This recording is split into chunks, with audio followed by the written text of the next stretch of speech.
Olá pessoal, tudo bem com vocês? Vamos dar continuidade agora ao conteúdo de previsão do tempo, a parte 2 do conteúdo. Então, na aula passada a gente viu alguns aspectos relacionados com a previsão do tempo, com questões meteorológicas, como alguns tipos de nuvens, frentes quentes, frentes frias, massas de ar.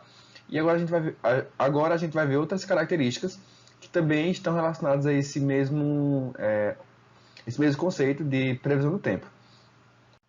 Começando com temperatura, a temperatura é facilmente percebida por qualquer pessoa ao pensar nos dias frios e nos dias quentes. Os termômetros são instrumentos usados para medir a temperatura do nosso corpo, da água, do ar e de outras coisas, por exemplo. Termômetros de máxima e mínima são usados para medir a maior e a menor temperatura de ar possível naquela região, naquele determinado momento.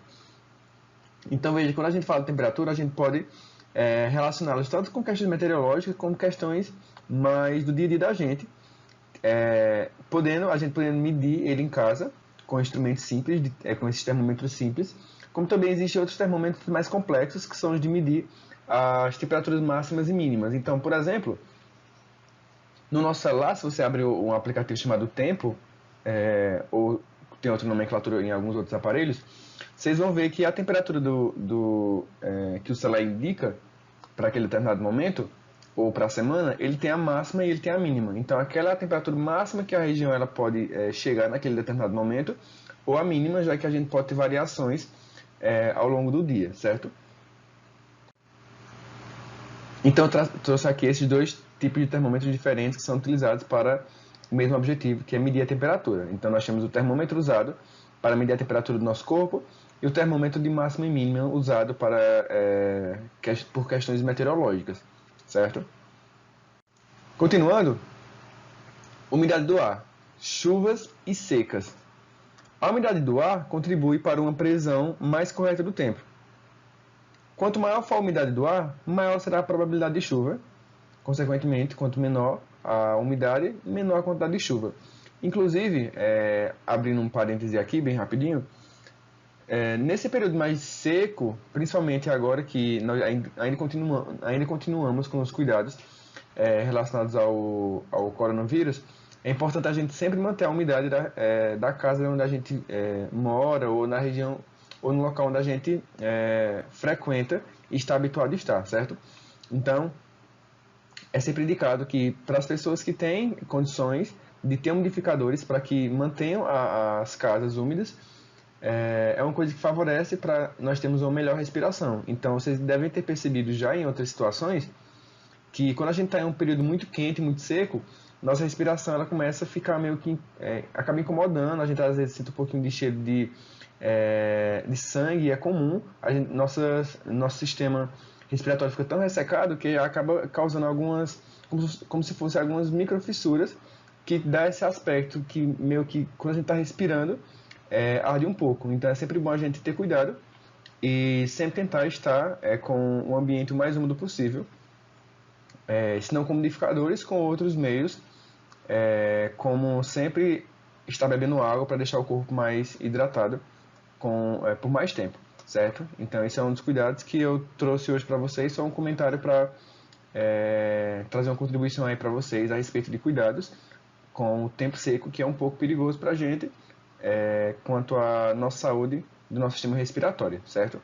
Mas continuando, regiões de clima seco, lugares onde a umidade do ar se mantém baixa por longo período. Então a gente tem regiões, por exemplo, o Nordeste, que é o nossa região, e por isso eu trouxe aí essa observação para vocês, que eu achei um pouco relevante para tratar a respeito desse tópico, dessa questão sobre umidade do ar, certo? Então, a umidade do ar ela é diretamente medida nas estações meteorológicas através de instrumentos chamados de higrômetro. Então, esse instrumento é utilizado para medir se o ar ele está com alta ou com uma baixa umidade. A quantidade de chuva que cai em determinados locais pode ser medida com um aparelho chamado de pluviômetro. Então, veja que a questão de umidade ele também pode nos favorecer para nós conseguimos identificar a quantidade de chuva que cai em determinada região já que com a precipitação, geralmente quando a região está com uma grande umidade, a gente tem altas precipitações, então isso favorece também para que a gente consiga medir a quantidade de chuva em determinado local, e o aparelho utilizado para isso é o pluviômetro. Esse instrumento ele mede a quantidade de chuva em milímetros. Um milímetro de chuva significa 1 litro de água por metros quadrados. Ou seja, se dentro desse recipiente for medido 1 milímetro, em uma região, sei lá, no chão, você pode demarcar um espaço de 1 metro quadrado. Então, naquele momento ali, vai cair 1 litro de água. Cadê? Vai cair um litro de água. Então a gente tem aí que esse milímetro ele tem uma proporção maior quando a gente trata de um espaço maior. Então, enquanto nele cai 1 milímetro de água da chuva em um espaço, em uma área de 1 metro quadrado, vai cair 1 litro nesse espaço. Chuvas leves correspondem a precipitações inferiores a 0,5 milímetros por hora. Chuvas fortes têm precipitações superiores a 4 milímetros por hora. Então, esses são dados obtidos através desse instrumento. Pressão atmosférica, ligação com a umidade do ar. Então, a pressão atmosférica ela pode ser medida por um aparelho chamado de barômetro. O barógrafo mede e registra numa folha de papel continuamente as variações de pressão atmosférica em certo lugar. Então, vocês vão ver que são dois instrumentos diferentes. A pressão atmosférica ela depende da umidade do ar. Então, quanto mais seco for uma região, digamos que em períodos diferentes, em uma mesma região, em períodos diferentes de umidade, quanto mais seco o ar, maior será a pressão, e quanto mais úmido for o ar, menor será a pressão, tendo em vista que o ar seco ele pesa mais. Então, um exemplo disso são os ar-condicionados. O ar-condicionado é um ar seco, então vocês veem que ele fica normalmente mais na parte de baixo de um determinado local que ele esteja, do que na parte de cima. Então, é como se a gente ligasse um ar-condicionado nos 2 primeiros minutos, a parte de baixo do ambiente, a parte de baixo da sala vai estar mais fria do que a parte de cima. Então, porque essa parte de baixo vai estar com esse ar que vem do ar-condicionado, que ele é um pouco mais seco do que o ar que já estava no ambiente, que estaria naturalmente um pouco mais úmido, certo? Então, temos aí esses dois instrumentos, que é o barômetro e o barógrafo, que eles são utilizados aí para medir a pressão atmosférica. Então, o ar seco, como eu comentei com vocês, é um ar mais pesado do que o ar úmido. Quanto mais seco o ar estiver, maior será a pressão atmosférica, que eu também já comentei com vocês. E a diminuição da pressão atmosférica num lugar indica o aumento da umidade do ar, tornando provável a ocorrência de chuva. Então, a partir desses instrumentos, a gente consegue identificar, através da pressão atmosférica, se a pressão ela diminuir, quer dizer que a gente vai ter, ou está tendo, uma maior umidade nessa região, podendo, com isso, provavelmente, haver chuva naquela região, nesse período, certo? Vento, ventilação e direção. Então, a ventilação e direção, ela influi na previsão do tempo. Conhecendo a velocidade dos ventos, pode-se prever quando uma massa, então desculpa, eu acabei esquecendo a letra A. Então, conhecendo a velocidade dos ventos, pode-se prever quando uma massa de ar chegará a determinado local. Para medir a velocidade dos ventos, é utilizado um aparelho chamado de anemômetro. Então, eu trouxe aqui esse aparelho para vocês. Então, eles são como se fossem 3 colheres colocados na horizontal.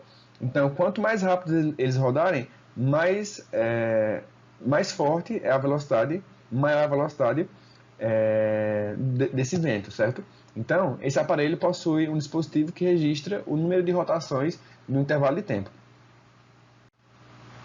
A direção dos ventos pode ser conhecida por meio de um dispositivo chamado biruta. Então, daqui a pouco eu vou mostrar uma ilustração para vocês a respeito desse outro aparelho. Esse aparelho tem forma de saco aberto nas extremidades, sendo a maior delas fixa. O ar penetra através da extremidade fixa e sai pela outra extremidade.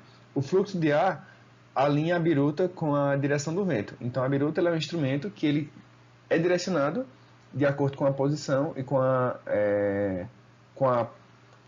com o vetor da velocidade. Então, se a gente pegar aqui, ó, eu tenho essa ilustração. Deixa eu pegar aqui a caneta para indicar a vocês. Então, com certeza, o vento está vindo nessa direção daqui. Porque se o vento viesse, por exemplo, nessa direção daqui, a biruta ela mudaria de sentido e passaria a ficar com essa região daqui para o lado de cá, certo? Então, essa é a biruta e é basicamente dessa forma que ela funciona. Então, a gente tem o lado maior dela, fixo, nessa região daqui, nessa barra, e a parte menor com furo na parte posterior.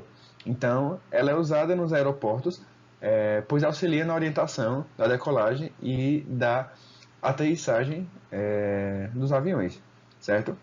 Então, gente, com isso a gente termina esse conteúdo de previsão do tempo. Espero que tenham gostado do conteúdo e próxima aula a gente inicia, a gente já começa com conteúdo novo, certo? Então, tchau e até a próxima aula.